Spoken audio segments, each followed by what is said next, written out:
Welcome to bird media. నేను వైష్ణవి. ప్రభుత్వ ఉద్యోగులు నిబంధనలకు అనుకూలంగా పనిచేయాలి ఎవరైనా సరే.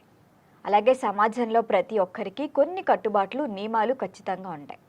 వాటి పరిధి దాటి వ్యవహరించడం కొన్నిసార్లు అత్యంత ప్రమాదకరం కూడా. మరి ఏపీ సచివాలయ ఉద్యోగ సంఘాల మాజీ నేత వెంకట్రామిరెడ్డి వ్యవహరించిన తీరే ఇందుకొక ఉదాహరణ. ప్రభుత్వ ఉద్యోగిగా ప్రజల సొమ్ము జీతం రూపంలో తీసుకుంటూ రాజకీయాలకు అతీతంగా వ్యవహరించాల్సిన ఈ వెంకట్రామిరెడ్డి తన కులం కాని భజన చేస్తూ అడ్డంగా దొరికిపోయారు. దీంతో ప్రభుత్వం శాఖాపరమైన చర్యలు తీసుకుంది. ఏకంగా ఉద్యోగం నుంచే డిస్మిస్ చేస్తూ ఉత్తర్వులు జారీ చేసింది. అయితే అసలు ఈ వ్యవహారం మొత్తం ఎందుకు చెప్పాల్సి వస్తుందంటే, సముద్రాలు దాటి విదేశాలకు వెళ్ళినా కూడా అర్చకులు ఆలయ గర్భాలయాల్లో పూజలు నిర్వహించడంపై ఇప్పటికే ఏపీ హైకోర్టు సంచలన ఉత్తర్వులు జారీ చేసింది.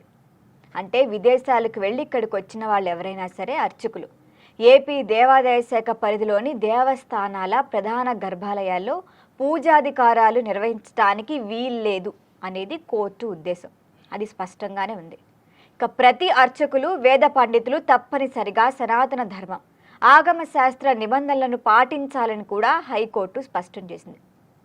అయితే ఇదంతా ఇట్లా ఉంటే తాజాగా కొందరు అర్చకులు కొన్ని రోజుల క్రితం చేసిన ఓవరాక్షనే ఇప్పుడు పెద్ద ఎత్తున విమర్శలకు దారితీస్తోంది.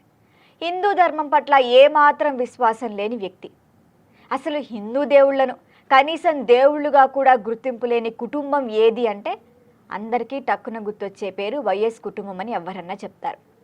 ముఖ్యమంత్రులుగా వ్యవహరించిన వైఎస్ తండ్రి కొడుకులు కోట్లాది హిందువుల భక్తితో కొలిచే తిరుమల శ్రీ వెంకటేశ్వర స్వామి ఆలయానికి కనీసం ఒక్కసారి కూడా సతీ సమేతంగా వెళ్ళిన దాఖలాలే లేవు.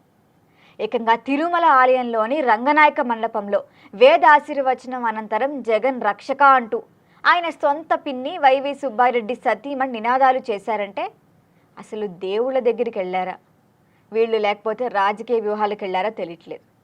దేవుళ్ళ పట్ల వారికి ఉన్న నమ్మకం ఏంటో ఒక్క మాట చూస్తే తెలుస్తుంది.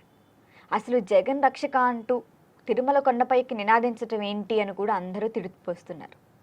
హిందువుల ఓట్ల కోసమే సరిగ్గా ఎన్నికలకి 4 నెలల ముందు అంటే సంక్రాంతి పండుగకు తాడేపల్లి ప్యాలెస్లో ఆయన తిరుమల సలహా ఆలయ సెట్టే వేసేశారు. మరి వాళ్ళు ఎలాంటి వాళ్ళు, హిందుత్వం మీద వీళ్ళకి ఎంత గౌరవం నమ్మకం ఉందో ఒక్క ఎగ్జాంపుల్ చూపిస్తాను. ఇక వైఎస్ జగన్మోహన్ రెడ్డి కుటుంబం గురించి మనం ప్రత్యేకంగా చెప్పుకోవాల్సిన పని లేదు. ఆయన ముఖ్యమంత్రి పదవి కోసం రాజకీయాల్లో ఉన్నారు కాబట్టే ఖచ్చితంగా హిందూ ఓట్లు వాళ్ళకి కావాలి.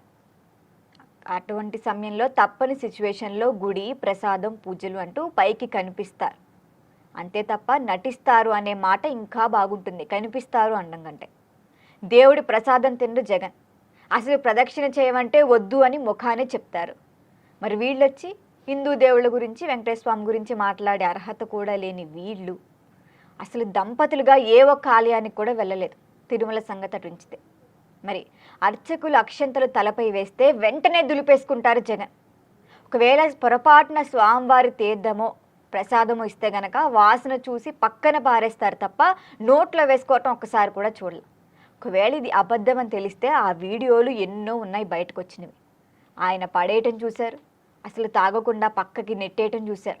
అసలు ఇవన్నీ చేస్తున్నప్పుడు ఎందుకు ఇంత ఓవర్ యాక్షన్? ఆయన మొత్తానికి అసలు తిరుమల వెళ్ళకపోతే ఎవడడిగాడు ఇప్పుడు ఆయన్ని? మీరు వెళ్ళండి అని ఎవరూ చెప్పలేదు కదా. మరి అలాంటి జగన్మోహన్ రెడ్డితో కొందరు అర్చకులు వ్యవహరించిన తీరే ఇప్పుడు తీవ్ర విమర్శలకు దారితీస్తోంది. వైఎస్ కుటుంబం అంటే కన్వర్టెడ్ క్రిస్టియన్స్ కుటుంబం అని అందరికీ తెలుసు. అంటే మతం మారిన క్రైస్తవులు వాళ్ళు. అంటే పుట్టుకతో హిందువులే, దాని తర్వాత క్రైస్తవుల్లోకి వెళ్ళారు. ఈ మాత్రం ఇంగిత జ్ఞానం కూడా జగన్ వాళ్ళకి లేదు. అంటే పుట్టుకతో కాకుండా జీవితంలో తర్వాత క్రైస్తవ మతాన్ని విశ్వాసంతో స్వీకరించిన కుటుంబం. మరి వాళ్ళ వ్యక్తిగత కారణాల కోసం మాత్రమే మతం మారారని ఇప్పటికీ చాలామంది ఆరోపణలు చేస్తున్నారు. వైఎస్ కుటుంబంలోని ప్రతి ఒక్కరు కూడా క్రైస్తవ మతాన్ని అనుసరిస్తారు. కానీ ప్రతి ఒక్కరి పేరులో మాత్రం రెడ్డి అని తప్పనిసరిగా ఉంచుకుంటారు. ఎందుకు తీసేచ్చుగా రెడ్డి పేరు ఎందుకు? ఇంకా ఒకవేళ ఎందుకు ఇట్లా అంటే, ఎందుకంటే మేము హిందువులు అని చెప్పుకోవాలి. హిందువులు అని ఒక ఓట్లు, రెడ్డి సామాజిక వర్గం కాబట్టి ఒక ఓట్లు అంటారు. ఇటు క్రిస్టియన్ ఓట్లు కావాలి కాబట్టి జీసస్ని ఫాలో అవుతూ ఉంటారు వీళ్ళు. ఇన్ని రకాలు ఫాలో అవుతుంటే ఏ దేవుడు పట్టించుకుంటాడు మిమ్మల్ని? అలాంటి జగన్ని కూడా కొందరు అర్చకులు హిందువులుగా పోర్ట్రే చేసేందుకు నానా పాటలు పడుతున్నారని అనుమానాలు కూడా వస్తుంది వీటి చూస్తే. సరిగ్గా 2 రోజుల క్రితం పులివెందుల పర్యటనకు బెంగళూరు నుంచి వచ్చారు వైఎస్ జగన్. అలా వచ్చిన వైఎస్ జగన్ దగ్గరకు ఒంటిమిట్ట శ్రీ కోదండ రామాలయం వేద పండితులు పనిగట్టుకొని మరీ వాళ్ళ ఇంటికి వెళ్ళారు. ఒక మాజీ ముఖ్యమంత్రి ఓ పార్టీ అధినేత కాబట్టి సరేలే ఏదో వినతి పత్రం ఇవ్వటానికో ఒక మర్యాదగా ఉంటుందేమో అని వెళ్ళారనుకుంటే మీరు పప్పులో కాలేసినట్టే. వాళ్ళంతా అక్కడికి వెళ్ళింది ఏ మర్యాదల కోసమో కాదు, పులివెందుల ఎమ్మెల్యే వైఎస్ జగన్మోహన్ రెడ్డిని కేవలం పనిగట్టుకొని ఆశీర్వదించడానికి. అది కూడా ఎప్పుడు జరిగింది? శ్రీరామనవమి 22 రోజుల క్రితం జరిగిన కళ్యాణ మహోత్సవానికి ఆయన పాపం రాలేకపోయారు, బాధపడిపోయారు. ఆయనకి స్వామివారి ముత్యాలు, తలంబ్రాలు, శేషవస్త్రం, పూలమాలలు అందచేసి మరీ ఆశీర్వదించారు. ఇంత ఓవర్ యాక్షన్ ఎందుకు? ఎప్పుడో ఏప్రిల్ 1 జరిగిన కళ్యాణ మహోత్సవానికి జగన్ కూడా ఆహ్వానించారట ఆలయ అధికారులు. పాపం మన జగన్కి దేవుడి మీద అంత భక్తి, శ్రద్ధ, నియమ నిబద్ధత ఉంటే ఎప్పుడో బాగుపడేవాళ్ళు. అవి లేవు కదా.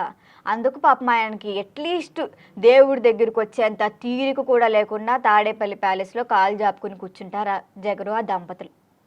ఆ వేడికి కూడా దూరంగా ఉన్నారు, ఎందుకంటే అది హిందూ సంప్రదాయం కదా. అయినా సరే 20 రోజుల తర్వాత ఆలయ వేద పండితులు మాత్రం ఒక ఎమ్మెల్యే ఇంటికి స్వయంగా వెళ్ళిపోయారు. హిందూ దేవుళ్ళంటే కనీసం నమ్మకం లేదు, అట్లీస్ట్ చూడ్డానికి కూడా రాలేని జగన్ ఆయన ఆశీర్వదించారు. ఈ తతంతా కడప జిల్లా అంటే ఉమ్మడి కడప జిల్లా అర్చక పురోహిత సమాఖ్య అధ్యక్షుడు విజయ్ భట్టార్ ఆధ్వర్యంలోనే జరిగింది. ఇక పులివెందుల పర్యటనలో జగన్కు వేద పండితులు ఆశీర్వచనం అంటూ వైసీపీ అధికార పత్రిక అబో ఈ సాక్షికి పని పంగు ఏం ఉండదనుకుంటా తాటిగా ఎంత అక్షరాలతో ముద్రించింది.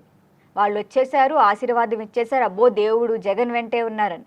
నిజంగా ఒక్కొక్కసారి అనిపిస్తుంది అర్హత లేని వాళ్ళని కూడా దేవుడు ఎందుకు చూస్తున్నాడు అని బాధేస్తుంది. అబ్బో జనాలైతే భక్తులు పొద్దున లేచిన దగ్గర నుంచి ఆ క్యూ లైన్లో నిలబడి టికెట్లు తీసుకొని టోకెన్లు తీసుకొని ఏవో దర్శనాలు చేస్తూ ఉంటారు.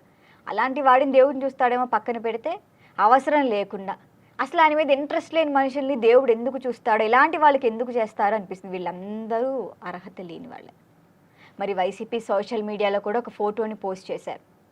అధికారులను ఎలాంటి ముందస్తు అనుమతి లేకుండా, ఎలాంటి అనుమతి తీసుకోకుండా రాజకీయ నేతలను కలిసినందుకు 3 అర్చకులకి ఇప్పుడు షోకాజ్ నోటీసులు జారీ చేసింది ప్రభుత్వం.